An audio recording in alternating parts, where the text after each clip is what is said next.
जो राजपाट ये जब यश कीर्ति समझ कर कोई इंसान अगर अपने मत में जीता है ना, तो वो उसकी भूल है। माया जाल में पड़ जाता है ना, तो वो उसकी भूल है। और पवन का जैसे पवना झोले बिखर जला धुमर तना ले लोरू, यानी एक जो झोला लगता है ना, झोला जो बाजता पवन का जो झोंका जो आता है ना, वो ओस जिस तरीके से जम जाती है, जो धुमर होती है वो कितनी घनी होती है, बहुत ज्यादा घनी होती है। मगर जब हवा का एक झोंका भी आता है ना, तो भी वो उधर उधर हिल हुला के अपने स्थान से मतलब वो हट जाती है। तो यहीं पर गुरु महाराज चंद्रेश्वर भगवान ने कहने का भाव यही है कि इतना जो राजा है, चाहे कितना भी वो राजा हो, चाहे रंग हो, किसी अपने इस मृत्यु लोक में आने के बाद में उसको इतना अहंकार नहीं करना चाहिए, अपने आप में अहंकार नहीं भरना चाहिए। देखो मेरे पास में इतना सब कुछ है, मुझे इतने मतलब धन माया के या उस लोभ में अगर पड़ जाता है, और आप तना लोहेर आडा अडम्बर खेती बार बिलबन सो ओ संसार अनेव, यानी आकाश की ओर की बात करें तो वहां पर कितने बादल घन घोर इधर उधर दौड़ते रहते हैं। जब बरसात वगैरह होती है तो बादल कितने होते हैं, मगर वो भी स्थिर नहीं होते, वो भी इधर उधर क्षण भर में कभी इधर तो कभी उधर वो बरस कर चाहे कैसे भी हो वो भी खत्म हो जाते हैं, वो भी रुक नहीं सकते। बना पिराणी विषम जपो रे मरण विसारे केहू मैं देखंत देव दाणो सुरनर खीणा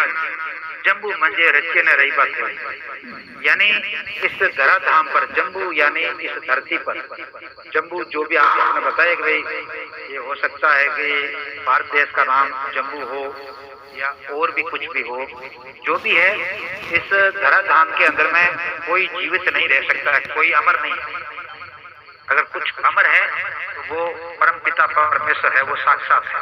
वो अमर है। बाकी और कोई भी अमर नहीं हो सकता, न अपन अमर रहेंगे। यहाँ पर अगर अपने को गुरु महाराज के समकालीन से हटकर अगर वर्तमान काल को भी देखें तो भी अपने को यही सोचना चाहिए कि अपन भी यहाँ पे अमर नहीं है, अपने को भी जाना निश्चित है।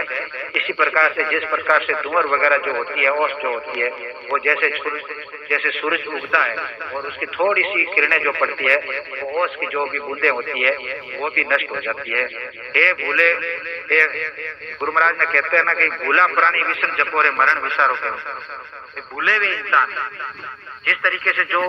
एक मतलब ऐसी माया और जाल में जो फंस जाते हैं, थारी मारी में फंस जाते हैं कि ये मेरा है, ये मेरा परिवार है, या मेरा ये राज है, ये पहाड़ है, ये मेरी राजशाही है,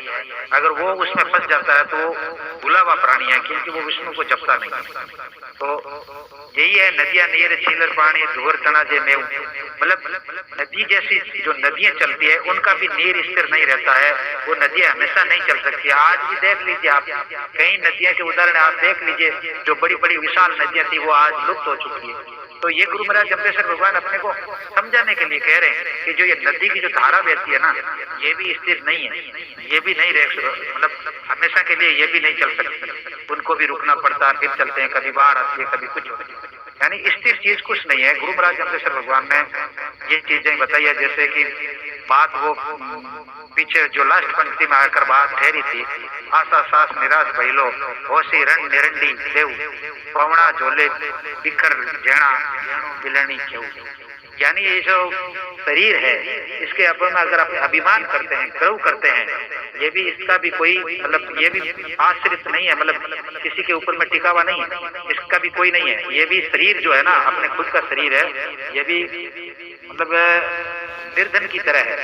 ये भी मतलब एक बार तो इसको भी छोड़ना पड़ेगा। अगर अपना शरीर पर भी अगर मान लो अपने आप में आगे शब्द में और आएगा कि शरीर पर भी आदमी को अपना गुमान नहीं करना चाहिए, अभिमान नहीं करना चाहिए, ये शरीर का भी नाशवास है, ये शरीर भी नष्ट होने वाली बात है। तो गुरु जगदीश्वर भगवान ने इतना ही सरल तरीके से अपने को अहंकार रूपी मोह माया से दूर रहना चाहिए और परम पिता परमेश्वर में अपना जितना समय लगा सकते हैं उतना समय अपने को लगाना चाहिए, वही सत्य है। बाकी ये सब माया जाल है, और इस माया जाल की वजह से उनको जो राजा का जो अहंकार दूर करना था, गुरु महाराज ने से उनको समझा कर उनको अहंकार दूर करने की बात कही गई है। और आज के समय में भी किसी प्राणी मात्र को अहंकार नहीं करना चाहिए, अपने किसी भी तरीके का कोई अहंकार नहीं होना चाहिए, ज्ञान का भी अहंकार नहीं होना चाहिए। यानी ये नहीं कि मैं बहुत कुछ जानता हूँ, इसका भी अहंकार मतलब नहीं करना चाहिए मनुष्य मात्र के लिए। गुरु महाराज ने इस शब्द के अंदर में ये भाव बताए हैं और इसका सारा जो है वो यही है। सबकी बातों से सबकी सार तत्व जहाँ तक सुना है समझा है इतनी लंबी चर्चा के बाद में, और बाकी और कुलदीप जी इसमें यहाँ रहे हैं, और कोई पप्पू राम जी है, घनश्याम जी है। क्या पप्पू राम जी, मेरी भाषा में त्रुटि हो सकती है, आप विद्वान लोगों के, और मैंने तो आपकी सुनी सुनाई भाषा का एक सारांश मात्र देने का प्रयास किया जी।